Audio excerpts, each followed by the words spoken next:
Amis et bienvenue dans une nouvelle vidéo, c'est Philippe de la chaîne Investir pour être libre. Donc aujourd'hui nous allons faire le bilan du PEA, donc le PEA, enfin de tous mes comptes titres, de tous mes comptes, et nous voyons que le portefeuille lui-même en tout sur l'ensemble de mes comptes, il est valorisé un peu plus au 31 décembre à 108 547,91 euros. Donc j'ai reçu aussi les dividendes, les intérêts des livrets. Donc ça c'est bon. Là je suis content. Et là nous allons faire donc le portefeuille compte titre, donc qui est valorisé aujourd'hui à 8499,56. Il y a un peu plus de 902,72 € de plus-value latente pour une plus-value en tout de 3,39% depuis le début de l'année. On voit qu'il est composé de beaucoup de valeurs dites américaines. Donc là, le iShare, là c'est le gold. Donc on voit que c'est un petit peu en baisse aujourd'hui, mais depuis le début de l'année, je vais vous le montrer. C'est vraiment en forte hausse et on voit que vraiment, vraiment, vraiment, ça monte, ça monte. Alors, pensez à vous abonner à la chaîne. Voyez, donc sur un an, ce que ça a fait, sur 5 ans. Donc là, on est sur 5 ans et sur un an, voilà ce que ça a fait. Donc on est parti de presque rien et on est à 50 euros, on est à 19, 20, presque 20 euros aujourd'hui. Donc ça va continuer à monter, monter, monter. Donc on a 50, voilà, 35. On devrait arriver à. Moi, l'objectif, c'est. On était, tu vois, en début d'année, à presque rien. Là, on a fait 160, 226% en un an. Et il y a des gens qui achètent. Hein. Donc pourquoi? Parce que il y a une volonté. Ensuite, nous allons voir les valeurs, donc Altria Group. Pareil, hein, Altria Group, c'est une valeur qui est montée, qui distribue de gros dividendes. Bon, alors bien sûr, c'est un petit peu en baisse. On voit qu'aussi Pepsi, cette année, ça a été en baisse. Alors Pepsi, voilà, donc PepsiCo, ça a été en baisse tout le long de l'année. Bon, je suis un peu triste, mais c'est pas grave, c'est la bourse. C'est le principe de la bourse, ça baisse, ça monte. Et voilà, donc Pepsi, tu vois, ça baisse. Ensuite, on voit que ces valeurs américaines, en général, ont beaucoup baissé. C'est pas les valeurs First Majestic, donc c'est une valeur qui est dans la production d'argent, la production d'argent. Et je vais te montrer ce qu'elle a fait sur un an. Moi, je l'ai acheté au mois de juillet. Regarde. Poum. Pam. Ça, tu le vois pas. Hein. Bon, bien sûr, aujourd'hui, c'est un petit peu en baisse, mais il y a énormément de demandes sur l'argent. Ça fait partie de ces valeurs. C'est une valeur canadienne, mais qui est cotée à New York. Elle est cotée au Canada et à New York. Voilà, elle est cotée sur deux indices. Ensuite, bon, tout ce qui est l'Amundi BX4. Alors pourquoi je parie sur le BX4 et je le garde, même si ça baisse? C'est parce que je pense pour moi que les valeurs technologiques vont s'effondrer. On a vu Capgemini en Europe s'effondrer, STM essaie de repartir, mais je pense que l'année prochaine, les valeurs techno, la bourse de Paris risque de descendre. Donc dans les mois, elle risque de descendre. Et moi, mon objectif, c'est d'arriver une petite baisse de 15 à 20% si les États-Unis plongent. Et là, 15 à 20%, ça va faire 40% d'augmentation. Donc moi, je me dis, je les garde, on verra bien. Et l'objectif, c'est de se faire un petit bénéfice dessus à court terme. Voilà. Ensuite, on voit que Walmart, pareil, hein, ça a beaucoup baissé, Walmart. Et Walmart, bon, c'est la grande distribution américaine, comme Costco. Ça, c'est les valeurs. Et après, il y a ces valeurs, ce qu'on appelle ces trois valeurs-là, Yonk, Quantum Square, Rigetti, qui sont des sociétés liées à l'informatique quantique, qui fabriquent des processeurs quantiques. mais c'est des toutes petites valeurs du Russell 2000. Donc ça, c'est en petite baisse, rien à... Je m'inquiète pas, j'en rachèterai quand ça va, il y aura peut-être un meilleur vent. Ensuite, concernant donc le PEA-PME, donc alors ce PEA-PME, aujourd'hui, donc il est valorisé qu'à 2277,54.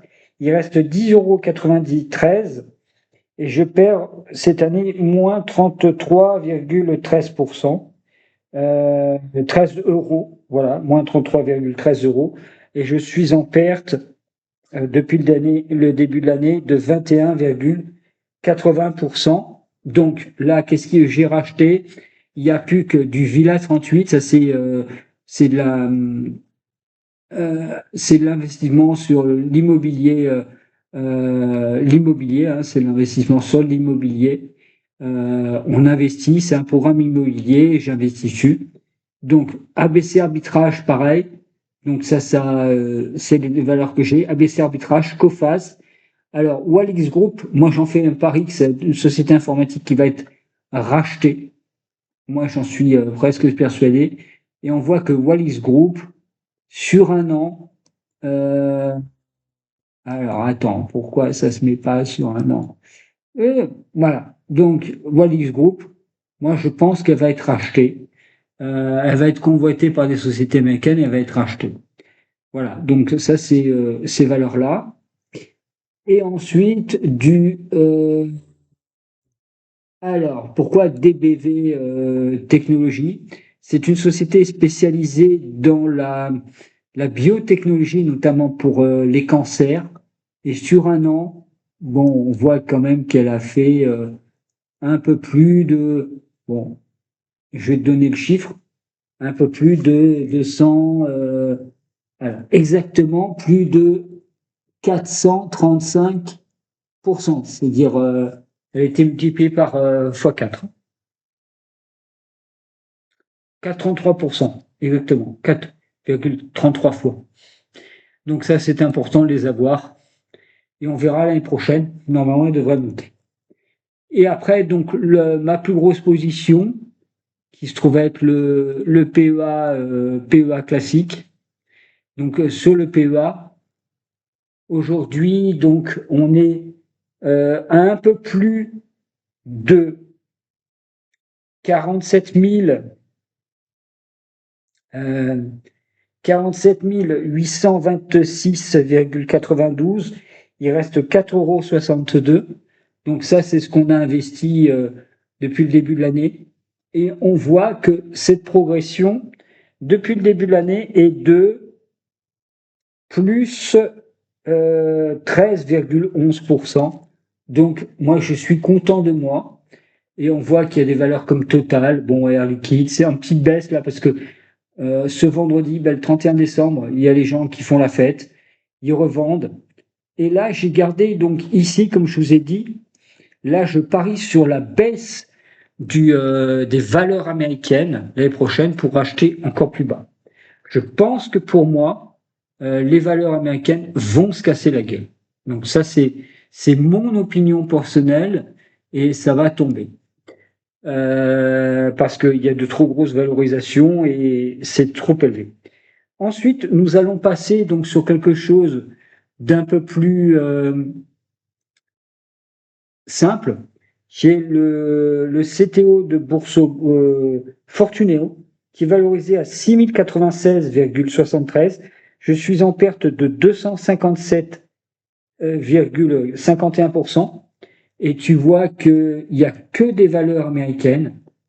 Donc, alors, on va dire qu'il y a Shell, donc, qui est côté à Londres et côté à Amsterdam. Après, tu as aussi du Barrick Mining, donc ça c'est dans le gold, c'est une extraction de gold. Iru, celle-là c'est une société spécialisée donc dans la banque brésilienne qui est cotée aux États-Unis. Après, tu as du Main Street Capital, ça c'est de la finance, qui finance les sociétés à plus de 100 000 $. Donc eux, c'est une action à dividende mensuel. qui distribue d'ailleurs un dividende. Quantum Computing, bon, celui-là, je l'ai revendu. Non, j'en ai gardé qu'une. Donc, on va voir. Quantum Square, on verra.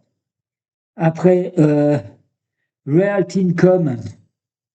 Donc, ça, c'est une valeur dans l'informatique quantique. Realty Income.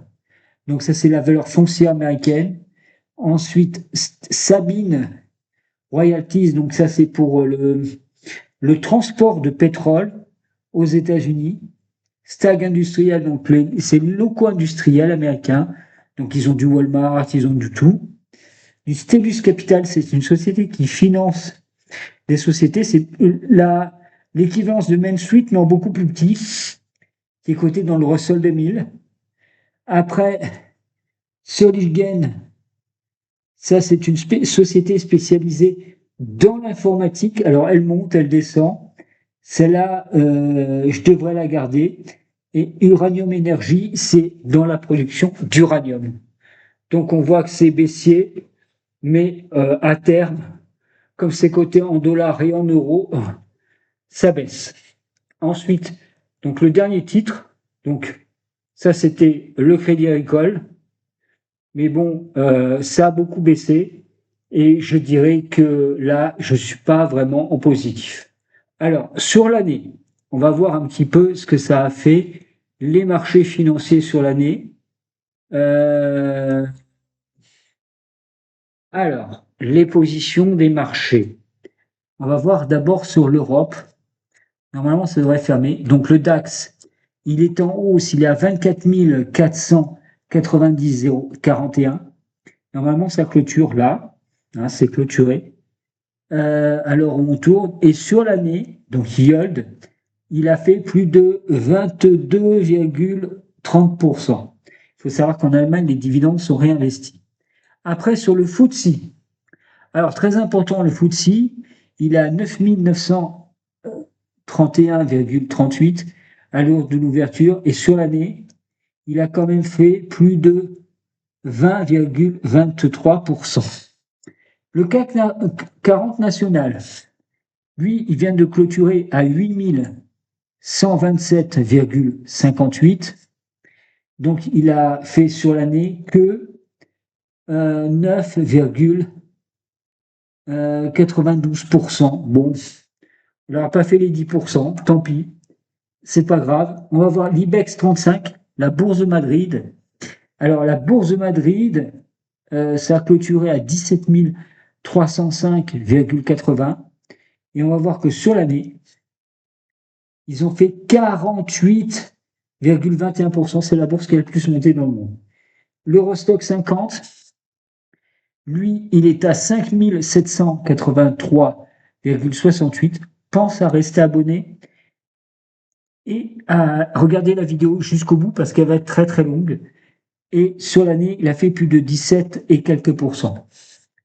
Ensuite, aux États-Unis, alors aux États-Unis, on voit que le Dow Jones, donc cet après-midi, là il est à 48 367,06 et sur l'année, il a quand même fait plus de 13,69%. Arrondi en euros, ça fait 0. Voilà, ça fait 0,69%. Le S&P 500, si vous retirez 13%, le S&P 500, il est à 6896,24 et sur l'année, il aura fait quand même plus de 6800, il aura fait 17,25%, donc tu retires 13%, donc tu auras fait que 4,25%. Le Nasdaq 100, alors le Nasdaq 100, lui, il est à 23 419,08. On va voir ce qu'il va faire ce soir. Et sur l'année, il a quand même fait 21,27. Donc tu retires 13. Ça fait 8%, 8,27% arrondi en euros. Le Russell 2000, donc les petites valeurs américaines, il est à 25 000 points. Alors, ça, c'est important de l'apprendre, 25 000. il a fait quand même sur un an un peu plus de 13%. Donc il sera en négatif s'il était en euros. Ensuite, en Asie, donc ça a clôturé il n'y a pas longtemps, le Nikkei, il est à 50 339,48 et sur un an, il a quand même fait 28,07%. Donc tu vois quand même que c'est une des plus belles. Les valeurs coréennes, pareil, chinoises, pareil. Donc on a 3968,84 et sur un an, il a quand même fait plus de 21%, 21,8. Le Hang Seng, l'autre, c'est Hong Kong. Donc il est en petite baisse là aujourd'hui et sur un an, il a quand même fait plus de 30%, 30,61. Donc ceux qui sont sur les ETF, allez-y, et toutes les valeurs asiatiques sont montées. Voilà. Donc ça, c'est très important. Toutes les valeurs asiatiques ont fortement monté. Maintenant, on va aller voir sur les crypto-monnaies. Alors, la crypto-monnaie, sur un an, ben, la crypto, elle a fait que 8,55%.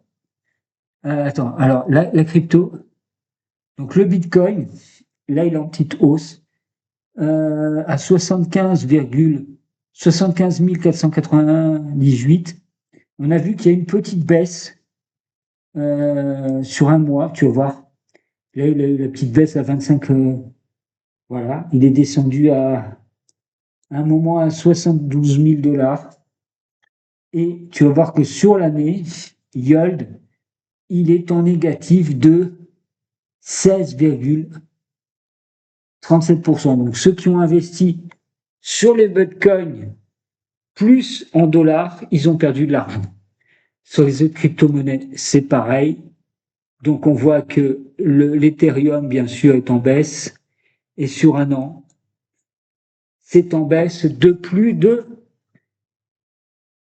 21,13%. Donc comme c'est du dollar, tu rajoutes plus 13, en fait, tu as perdu 33%. Voilà. Tu avais investi en début d'année. Donc la moralité de tout ça, c'est investir sur des produits que tu connais. Et bien sûr, on va aller voir moi maintenant, ce qui m'intéresse, c'est surtout les monnaies, les devises. Donc ici, on va aller voir les devises. Alors, les devises. Alors, l'euro-dollar, il est à 1,1755 et depuis le début de l'année, il a fait plus de 13,66%. Très important d'aller le voir parce que 13,66%, quand tu retraduis ce que tu as fait en pourcentage, en augmentation avec ton PEA, investi sur des valeurs américaines, tu perds de l'argent. Avec l'euro GB, donc si tu as investi en Angleterre, l'euro GB, donc tu es gagnant que de 5,37%. Donc l'euro, il a augmenté. Mais par contre, si tu as investi tout en anglais, l'euro Japan, donc si tu as investi sur les valeurs japonaises, tu es gagnant quand même, tu es moins 12, ça fait 12,78%. Si tu as acheté les valeurs japonaises en début d'année, ça vaut le coup pour toi et tu es gagnant. Enfin, tu es perdant, justement, si tu as acheté en début d'année les valeurs japonaises. Regarde ici, tu es perdant. Donc, en fait, toujours investir dans sa monnaie d'origine. Donc, en fait, les monnaies, il faut faire très attention. Par contre, comme on peut le voir ici, l'once d'or, donc, on va aller le voir, il est à l'once d'or, donc il est à l'euro USD, il a 1,1756 Le Bitcoin, 88 000 et quelques. Le pétrole, il est en baisse à 64,44 $. Et l'or, l'once d'or, il est à 4 334. Tu vois, il vient de monter et quelques. Donc, moi, je vois déjà l'once d'or déjà au cours des 5 000 $. Bon, bien sûr, si ça baisse avec l'euro, l'euro il monte, lui, il va perdre de l'argent. Et puis après, savoir que l'argent, la valeur de l'argent, l'once d'argent, il est à 75 $. Donc, au début de l'année, il était à 4 $. C'est énorme. Aujourd'hui, ça fait 176% d'augmentation. C'est énorme. Et ben voilà. Donc, toi, tu serais perdant sur ce genre de... Tu serais ultra gagnant si tu avais investi. Voilà, donc la vidéo s'achève. Moi, je vais vous souhaiter de bonnes fêtes de fin d'année, surtout une bonne année. Voilà, on va revoir encore le portefeuille. Donc, moi, je suis content. Et puis, l'objectif, c'est d'investir à peu près 4 000 € les prochaines, comme cette année. Sur le PEA, on va voir, tout doucement. Ça ne sert à rien de mettre des sommes folles, de dire je vais mettre tant, mais en général, on va mettre tout doucement des petites sommes. Voilà. Donc, je vais vous souhaiter bon courage à toutes et à tous, et puis à l'année prochaine. Et puis, bonne fin d'année, et bonne année 2026 pour ceux qui voient la vidéo en 2026. Allez, je vous dis au revoir et à bientôt dans une nouvelle vidéo.